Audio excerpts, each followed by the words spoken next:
Hey friends, welcome to the channel. I hope you all are doing well. अब देखते हैं कि आज का टॉपिक है मॉक टेस्ट और कट ऑफ। कि कौन सा जनरली बच्चे कंफ्यूज रहते हैं कि कौन सा मॉक टेस्ट ले, कौन सा उनके लिए बेटर होगा, कौन सा उनके लिए बेस्ट होगा। तो चलिए आज हम लोग जानते हैं कि कौन सा मॉक टेस्ट क्यों लेना चाहिए। और जो मैं बताने वाली हूँ वो मॉक टेस्ट मैंने खुद ट्राई किया हुआ है। मैंने सारे मॉक ट्राई किए हुए हैं, कॉस्टली से लेकर के चीपेस्ट जितना होता है। और मैं बता रही हूँ कि जो मैं अभी बताने चाह रही हूँ आपको, आप पूरी वीडियो देखिएगा। आपको भी मैं पूरे बेस के साथ एनालिसिस के साथ बताऊंगी कि क्यों लेना चाहिए, क्या फ़र्क पड़ता है उससे। तो चलिए वीडियो को देखते हैं आगे और पूरी वीडियो देखिएगा दोस्तों। सबसे पहले तो देखते हैं कि does mock play any role in clearing exam. मतलब एग्ज़ाम क्लियर करने के लिए क्या मॉक का कोई रोल होता है। तो आप इससे क्या समझते हैं कि क्या को क्या लगता है कि क्या कोई रोल होता है मॉक का।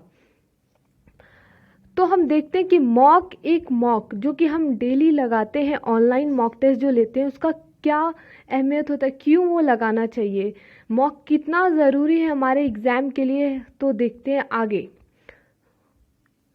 देखो, एक मॉक जो होता है कितना फ़र्क पड़ाता है हमारे एग्ज़ाम में, हमारे अंदर इम्प्रूवमेंट लाने के लिए। तो अगर देखते हैं तो वो आपको रियल एग्ज़ाम फील देता है।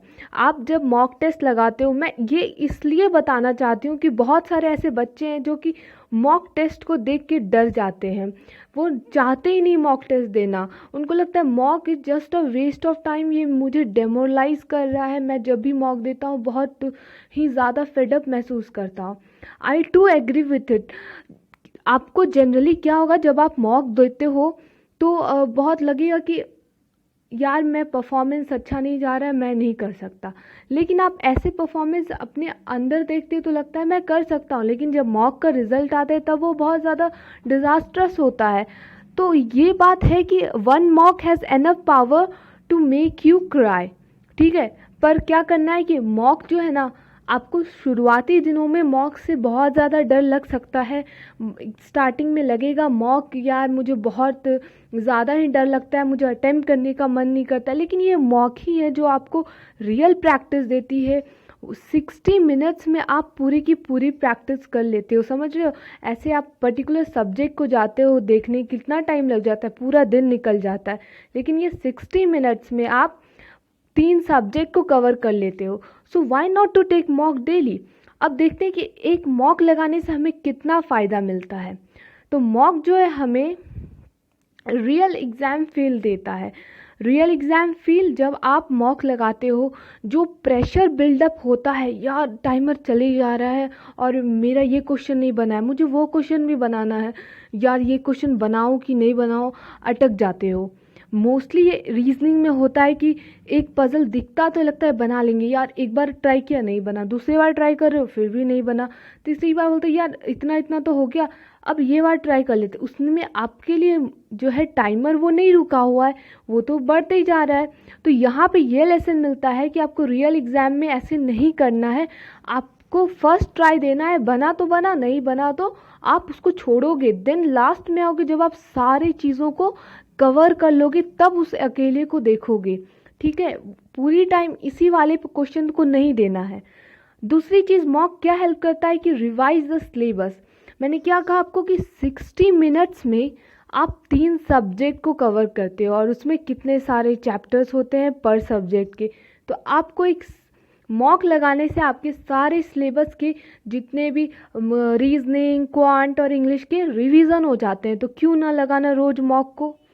आपको मॉक जो है वो इम्प्रोवाइज योर मिस्टेक। अब देखो क्या होता है, आप सिलॉगिज्म बनाते हो, ठीक है, आप सिलॉग रोज बनाते हो, आपके कॉन्सेप्ट भी क्लियर है सिलॉगिज्म के, ठीक है।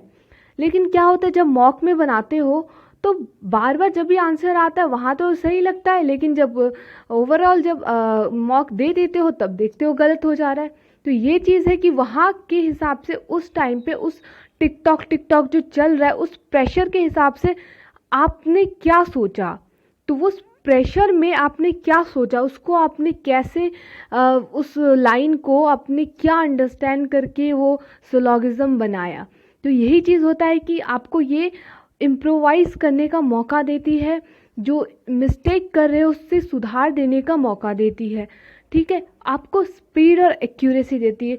ये तो आप 100% ले लो कि स्पीड और एक्यूरेसी आपको क्विज़ेस और मॉक लगाने से ही आएगा, ये आप 100% मेरे से लिख के ले लो। और यही आप अब सोचोगे मैं उस टीचर को ज़्यादा देखूं, उससे ज़्यादा क्वेश्चन सॉल्व करूं, वो बुक को लेके ज़्यादा क्वेश्चन सॉल्व करूं, तो वो आपको हेल्पफुल नहीं होगा। आपको मॉक लगाना ही पड़ेगा, वही ज़्यादा बेटर है आपके लिए। अब देखो, help you to fight with the overwhelming emotion.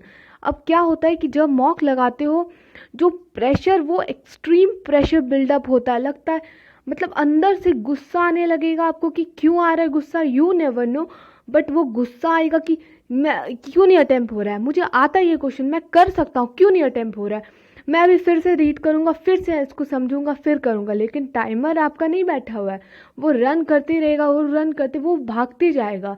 तो यहाँ पे आपको क्या करना, यही चीज़ आपको, जो आपके अंदर इमोशंस आते हैं अलग अलग तरीके के, किसी का बन रहा है तो वो ज़्यादा खुश है, किसी का नहीं बन रहा है तो उसको बहुत बुरा लग रहा है, वो उसकी वजह से रेस्ट क्वेश्चन को भी नहीं बना पा रहा है। तो यही चीज़ है, आपको उसके साथ जो आपके ओवरवेलमिंग इमोशंस है उसको फाइट करने के लिए, कि डी डे पे आप वैसा इमोशन से टकराओ नहीं, आपको पहले ये सारी चीज़ों को एलिमिनेट कर दोगे, ठीक है। अब देखो क्या करता है बेस्ट स्ट्रैटेजी टाइम, अभी बताया ना कि कोई एक चीज़ किसी एक क्वेश्चन में फंसे, वो आपका टाइम खींच लेता है। तो इसलिए पहले जब भी रीजनिंग अटेम्प्ट करते हैं तो पजल पे नहीं जाते, पहले सिलोगिज्म, इनइक्वालिटी, ब्लड रिलेशन, जो जो जो मतलब क्विक बन रहा है उसको बनाते बनाते आगे बढ़ना है। ऐसे ही आप अपनी तरीके से, जो आपके लिए अगर पजल बेस्ट है तो आप पजल से स्टार्ट करो और उससे आगे बढ़ो। तो जिसका जो बेस्ट है, आप स्ट्रैटेजी टाइमिंग बनाने के लिए कि मैं 2 मिनट में 5 इनइक्वालिटी के क्वेश्चन कर लूँगा, मैं 2 मिनट में सिलोगिज्म कर लूँगा, समझ रहे हो, मैं 2 मिनट में सिंप्लीफिकेशन कर लूँगा। तो आपको ये टाइम जो है 2 मिनट से कम मतलब जितना आप सेकेंड पे लाओगे इसको उतना बेटर रहेगा आपके लिए, ठीक है। तो ये आपको बेस्ट स्ट्रैटेजी टाइम देता है, आपको देता है कि आप अपने आप को एग्जामिनेशन से पहले आप पूरी तरीके से अपने आप को एनालाइज कर रहे हो कि आपका क्या मतलब क्या पोजीशन है, आपको मार्क्स पता चल रहा है कि आउट ऑफ 100 आप कितना स्कोर कर रहे हो, आपके किस सब्जेक्ट में स्लो जा रहे हो, आपके किस सब्जेक्ट में ज़्यादा क्वेश्चन रॉन्ग हो रहे हैं, किस में आपकी स्पीड नहीं है। तो ये आपको पोस्ट एग्ज़ाम से पहले आपको एक कंप्लीट एनालिसिस प्रोवाइड करती है मॉक। तो क्यों ना मॉक लिया जाए दोस्तों। अब मॉक वैसा होना चाहिए जो आपको डेमोरलाइज ना करे। तो कौन सा मॉक लेना चाहिए, बिल्कुल क्लियर कट बात बताऊंगी, ऐसा नहीं कि मैं घुमाऊंगी फिराऊंगी ऐसा कुछ। और ये बहुत मतलब विदाउट बेसलेस कुछ नहीं होगा, बेसलेस चीज़ें नहीं बताऊंगी, बिल्कुल फैक्ट के साथ। आप इसको 1 मंथ ट्राई करके देखना, आपको खुद रियलाइज़ हो जाएगा। अब देखो क्यों मैं बोलती हूँ कि आपको प्रैक्टिस मॉक और टेस्ट जून लेना चाहिए, क्यों। अब देखो ये दोनों ही मॉक क्यों लेना चाहिए। प्रैक्टिस मॉक्स के जो क्वेश्चंस होते हैं, अगर मुझे कोई बोलता कि अगर मॉक बना पाती, मुझे नहीं आता मॉक बनाने, तो मेरा अगर मॉक का इंटरफेस और वो सारा क्या होता, तो मैं प्रैक्टिस मॉक के क्वेश्चंस पिक करती और एनालिसिस के लिए मैं टेस्ट जोन का जो इंटरफेस है उसको लेती। ये मेरा मॉक का पैटर्न होता है, लेकिन अभी नहीं बना पाती, तो इसलिए मैं क्या बोल रही हूँ कि आपको लेना है प्रैक्टिस मॉक और टेस्ट जोन। टेस्ट जोन आप जब आपका मार्क्स नहीं आएगा तो आप जब किसी से पूछोगे तो वो बोलेंगे आप मॉक में अच्छे से एनालिसिस करो। अब आप पूछोगे एनालिसिस में कैसे करें, तो आप मार्क्स देखो, ये करो, यही सब चीज़ें बता दिए जाएंगे। लेकिन टेस्ट जून का जो है ये इतना बेस्ट है एनालिसिस, आपको दिखा रहा है कि आप 5 मिनट में कितने क्वेश्चंस अटेम्प्ट करते हो और टॉपर 5 मिनट में कितना क्वेश्चन अटेम्प्ट करता है।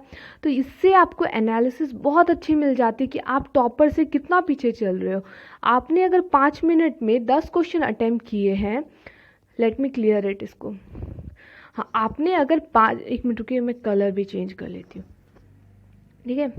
आपने अगर 5 मिनट में 10 क्वेश्चन अटेम्प्ट किए हैं, ठीक है, तो आपके अगर सपोज़ कि 7 राइट हुए, 2 रॉन्ग होंगे, ठीक है। और टॉपर ने 5 मिनट में 15 अटेम्प्ट किए हैं और उसके 10 राइट हुए और 5 रॉन्ग हो गए। ठीक है, समझ रहे हो ना। तो आपको यहाँ से एनालिसिस मिल जा रहा है कि आपने 5 मिनट में 10 ही कर पाया, लेकिन टॉपर ने 15 कर दिया। लेकिन आपकी एक्यूरेसी यहाँ पे कितनी अच्छी है, 7 में से आपने अगर 10 किया है तो आपके 3 ही रॉन्ग हुए, लेकिन टॉपर 15 करने के बावजूद उसका 5 रॉन्ग हो गया।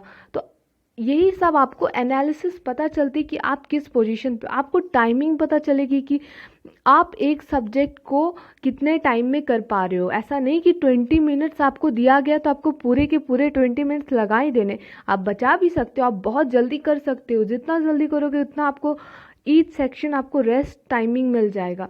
इसलिए मैं बताती हूँ कि टेस्ट जोन लेना बिल्कुल अच्छा और बहुत चीपर भी है, ये ज़्यादा कॉस्ट भी नहीं है इसका। प्रैक्टिस मॉक इसलिए लेना चाहिए। अब मुझे टेस्ट जोन के कुछ कुछ क्वेश्चंस होते हैं जो मुझे अच्छे नहीं लगते, लेकिन प्रैक्टिस मॉक का मुझे क्वेश्चंस बहुत अच्छा लगता है।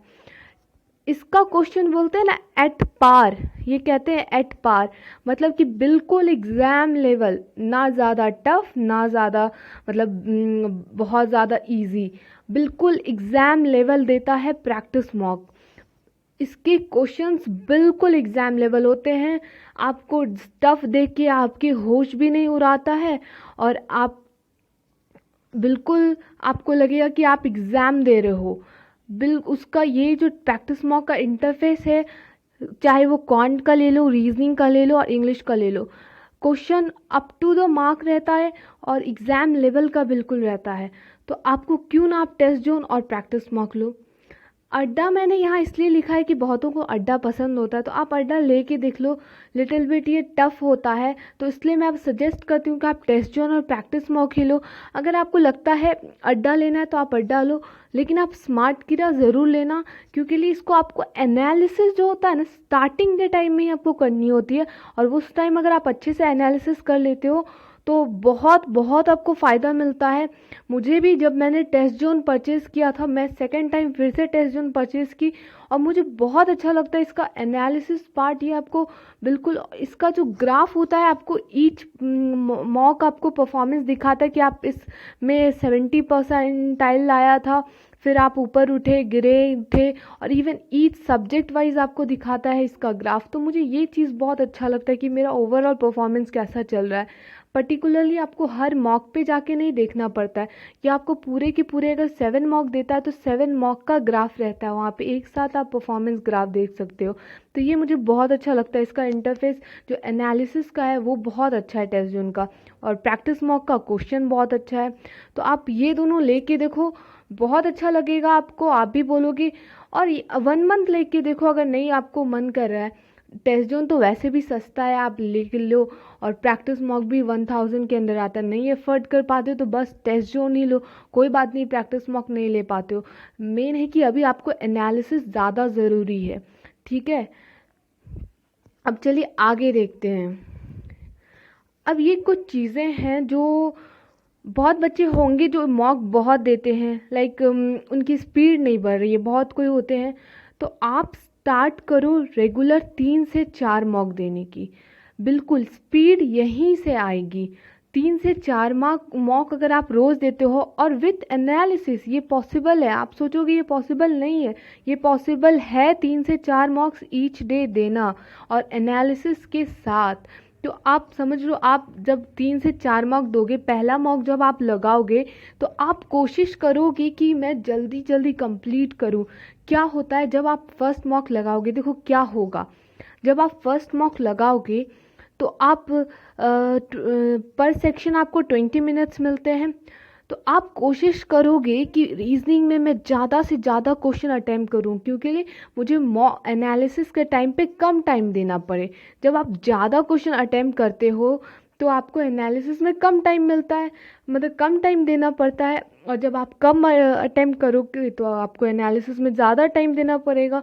तो जैसे ही आप कोशिश आपकी ये जो स्टार्ट हो जाएगी, हर ईच मॉक आप ज़्यादा क्वेश्चन अटैम्प्ट करोगे तो आपको एनालिसिस में कम टाइम देना पड़ेगा, और आप उसके हिसाब से आप रोज़ के रोज़ 3 से 4 मॉक लगाने की कोशिश तो करो। आप ज़रूर होगा। और आप एक लगाते हो तो दो लगाने की कोशिश करो, जो दो लगाते हैं आप बढ़ाओ, धीरे धीरे आप बढ़ाओ, ये चीज़ बहुत बेनिफिट करेगी आपको। सारे टीचर पढ़ाएंगे, ज़रूर पढ़ाएंगे, लेकिन प्रैक्टिस किसको करनी है, आपको ही करनी है। और एग्ज़ाम में अगर स्पीड नहीं होगा, you have to work on speed. एक सेइंग है कि knowledge and learning go in vain if there is no speed. अगर स्पीड ही नहीं रहेगी तो आप क्या अटेम्प्ट करोगे, आते हुए भी क्वेश्चन आपके चले जाएंगे। और mock is the best thing जो आपको स्पीड दिलाएगी। तो मॉक आपको 3 से 4 मॉक स्पीड के लिए लगाना होगा। ये कोई नहीं बताता कि आपको 3 से 4 मॉक लगाने हैं, ये आपको बहुत हेल्पफुल करेगा। और ये जो माइंड जो होता है ना, कि आप जब लगाते हो मॉक और आपका माइंड बोलता है बहुत बुरा आया, अंदर से रोने का मन हो जाता है, तो ये जब आप 3 से 4 मॉक लगाओ ना, आपके अंदर वो एक स्ट्रेंथ आ जाएगा, एक जोश आ जाएगा कि मुझे अच्छा करना है और अच्छा करना है।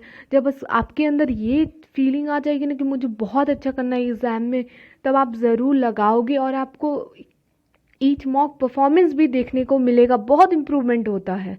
ठीक है, आपका माइंड बार बार बोलेगा ये काम डिफ़िकल्ट है, आप 3 से 4 मॉक लगा नहीं सकते, ये माइंड आपको बार बार बोलेगा। लेकिन क्या है ना कि माइंड के हिसाब से आप अभी उसको ये करो कि समझाओ, बोलो कि यार ऐसा नहीं है, मैं मॉक लगाऊं। अपने अंदर से बोलो कि मुझे मॉक लगाना है, वो मुझे इम्प्रूवमेंट देगा। माइंड बोलेगा कि आप नहीं कर सकते, 3 से 4 मॉक इज़ इम्पॉसिबल, बट आप कर सकते हो गाइस, एक बार ट्राई तो करो, बिल्कुल बहुत इम्प्रूवमेंट होगा। और आप एक शेड्यूल बना लो 1 मंथ का। मैं क्या करती थी कि अभी जैसे कि मैंने एक टेस्ट परचेज़ किया, तो उसमें तो लिमिटेड ही रहते थे ना, तो एक दिन में मैं 20 मॉक, सपोज़ कोई मॉक टेस्ट प्रोवाइड करता है, तो एक दिन में अगर मैं 3 से 4 मॉक लगाऊं तो वो बहुत जल्दी ख़त्म हो जाएगा। तो 1 मंथ तो चलेगा नहीं, तो मैं जितने फ्री टेस्ट होते थे, चाहे वो बैंकिंग क्रॉनिकल हो, अड्डा हो, IBPS गाइड हो, क्रैक्यू हो, ग्रेड अप हो, ये सारे जितने भी हैं, मैं सारे की फ्री टेस्ट लेती थी। इवन ये नहीं कि मैं एक दिन में SBI PO ही लेती, मैं क्लर्क के भी टेस्ट लेती थी। उसमें PO क्लर्क सब में से IBPS PO, IBPS क्लर्क, आप समझ लो कितने टेस्ट हो गए, आप सब मिक्स करके दोगे तो आप हर दिन अगर 3 से 4 मॉक लगाते हो तो at the end of the month आपको लिटरली इम्प्रूवमेंट मिलेगा। और अभी भी टाइम है, अभी एग्ज़ाम आया नहीं है, आप अगर चाहो, दिल से चाहते हो तो बिल्कुल करोगे। ठीक है, और यही एक तरीका है जो आपको स्पीड दिलाएगा। This is the best way to get the speed. I hope आप इस चीज़ को फील करोगे, आप इस चीज़ को समझोगे मैं जो बताना चाह रही हूँ।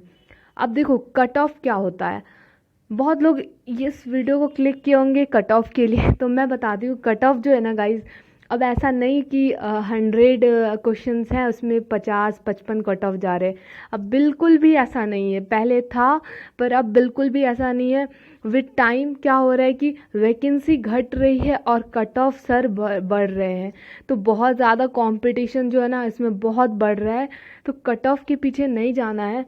क्या हो रहा है कि सपोज़ अगर 1000 बच्चे बैठ रहे हैं ना एग्ज़ाम में, तो 800 से 850 ऐसे बच्चे हैं जो 100 मार्क्स के क्वेश्चन को आप समझो 80 से 85 प्लस वो अटेम्प्ट करके आते हैं। और तो रेस्ट बच्चे जो बचते हैं, समझ रहे हो, 800 से 850 1000 बच्चों में 1000 बच्चे बैठ रहे हैं एग्ज़ाम में, तो 800 से 850 बच्चे ऐसे हैं जो 80 से 85 अटेम्प्ट करते हैं। तो आप लगा लो कि चलो मैं 800 ही लेती हूँ, तो 200 ही मात्र ऐसे हैं जो कट ऑफ को अफेक्ट करेंगे। तो 200 क्या अफेक्ट करेंगे, जितनी मेजॉरिटी रहेगी वही ना कट ऑफ को अफेक्ट करेंगे। और वो 80 से 85 अटेम्प्ट करके आते हैं वो बच्चे, तो कट ऑफ क्या जाएगी, हाई ही ना जाएगी। 20% बच्चे कितना अफेक्ट कर पाएंगे, तो आप समझ रहे हो। तो कट ऑफ बिल्कुल मत सोचो। आप क्लर्क का देखो, SBI क्लर्क का बच्चे थे 90 से 95 प्लस अटेम्प्ट करके आए थे, किए थे बिल्कुल। बट हाँ, क्या होता है कि आप ऐसा नहीं कि अब 95 चला जाएगा कट ऑफ, ये मेनली एस क्लर्क के लेवल का अभी का पोजीशन देखो तो 70 से 85 के बीच में ही अभी जा रहा है कट ऑफ, जो भी देखो 70 से 85 के बीच में ही रहता है कट ऑफ, ज़्यादा ये डाउन तो जाता नहीं है, अप जाने का पता नहीं क्या चांसेस है, पर ज़्यादा देखो तो 70 से 85 के बीच में ही रहता है। तो आपको 100 में से आपको कम से कम 80 to 85 करना होगा, क्योंकि लिए अगर बाई चांस कुछ क्वेश्चन गलत भी होते तो भी आपके पास चांस रहेगा। तो आपको 80 प्लस ही, 80 to 85 प्लस ही आपको टारगेट करके रखना पड़ेगा किसी भी एग्ज़ाम के लिए। आप सोचो SBI PO का कोई नहीं सोच सकता था, 2019 में कट ऑफ 70 प्लस गया था, 71 या कितना, बहुत सारे स्टेट का। तो आप समझ लो 70 प्लस का भी कोई सोचा ही नहीं था। तो ऐसे में IBPS PO ही थोड़ा बहुत रहता है कि वो कम कट ऑफ निकालता है, क्योंकि उसमें वैकेंसी बहुत ज़्यादा होती है, और SBI जो है वो 2000 वैकेंसी ही लेके आता है। तो इसी वजह से थोड़ा SBI का कट ऑफ भी ज़्यादा जाता है। तो पहली बात तो ये देख लो कि you can, you should, and if you are brave enough to start you will. तो आप कट ऑफ को देख के डरना मत, और कट ऑफ के बारे में सोचो ही नहीं दोस्तों। आपको करना क्या है कि आपको बस मॉक देना है, उससे परफॉर्मेंस एनालिसिस करना है। और मॉक को भी ऐसा नहीं कि अच्छा एक बात और कि आप बहुत लोग सोचते होंगे कि मॉक में ऐसा कभी हो नहीं सकता कि आप 90 परसेंटाइल नहीं ला सकते हो। मैं भी पहले सोचती थी और मुझे लगता था ये सब जो है ना, ये लोचा है, कुछ बच्चे जो है वो लोग कुछ गड़बड़ करके 90 परसेंटाइल लेते आते हैं। पर क्या करेंगे, 10% बच्चे ऐसे लाते होंगे, लेकिन रेस्ट बच्चे हैं जो मेहनत करते हैं, वो हर एक मॉक के साथ अपना स्पीड, अपना अटेम्प्ट इंक्रीज करते हैं, वो कोशिश करते हैं। ठीक है, तो आपको भी वैसे ही कोशिश करना, और ये पॉसिबल है। 80 to 85 इवन 90 प्लस परसेंटाइल मैंने टेस्ट जोन के मॉक में, प्रैक्टिस मॉक के मॉक में लाई हूँ, तो आप क्यों नहीं ला सकते। तो कोशिश करने से ही आती है। और ये भी है कि मैंने बहुत सारा मॉक दिया तब जाके ये परफॉर्मेंस निकल के आया था। तो मॉक बहुत ज़्यादा ज़रूरी होता है अपने परफॉर्मेंस को इम्प्रूव करने के लिए। तो आई होप ये वीडियो बहुत हेल्पफुल रहा होगा आपको, कि आप बिल्कुल जोश के साथ जो मॉक है आप ट्राई करो, दो उसको। टेस्ट जोन के अगर मॉक हैं तो आप उसका एनालिसिस बहुत अच्छे आराम से करो। टेस्ट जोन का अगर मॉक है और उसमें एनालिसिस पार्ट आप उसको मिल रहा है, आप एक एक सेक्शन को जानो। अगर आप नहीं जान रहे हो कहाँ किस सेक्शन से क्या पता चल रहा है, समझो, टाइम दो, एक बार 2 बार दोगे टाइम, उसके बाद जब आप समझ जाओगे तो आपको अपने और टॉपर के उसमें डिफरेंस पता करना आ जाएगा। ठीक है, अब देखो ये लड़ाई है, ऐसा नहीं कि अपने दोस्तों से लड़ाई है, बट हाँ हमें मॉक में परफॉर्मेंस अच्छा करना है, हिम्मत करके रखना है, कोशिश करते जाना है दोस्तों। बिल्कुल भी मॉक को देख के निराश मत होना। मैं बता रही हूँ मॉक आपको बहुत इंप्रूवमेंट दिलाता है, लेकिन मॉक आपको डिस्ट्रॉय करने के लिए नहीं बना हुआ, आपको बिल्डअप करने के लिए बना है, आपको एक स्टेप फॉरवर्ड कर देने के लिए बना है। ठीक है, तो वॉक करो या फिर रन करो, क्लाइंब करो, जंप करो, कुछ भी करो, वो मैटर नहीं रखता है, लेकिन आप कभी भी गिव अप नहीं करोगे। और किस पे, स्पेशली खुद पे, कि खुद के थॉट पे कि मैं नहीं कर सकता। दूसरे पे तो हम बहुत टाइम तक बिलीव करके रखते हैं, यार हाँ एक बार नहीं हुआ वो कर लेगा दूसरी बार, लेकिन खुद पे हम बहुत जल्दी अपना गिव अप कर देते हैं, बहुत जल्दी हम सोचते हैं हम कभी नहीं कर सकते ये वो। तो ऐसा नहीं सोचना है। हमें नेक्स्ट पार्ट जो आ रहा है वो पार्ट 7 है, बहुत ही मोस्ट अवेटेड पार्ट है। बहुत अच्छे से मैंने मेंस के बारे में बताया आपको। और अगर आपको वीडियो पसंद आए तो बिल्कुल लाइक, शेयर और सब्सक्राइब ज़रूर करना दोस्तों। मिलते हैं अगले वीडियो में। Till then bye bye and take care.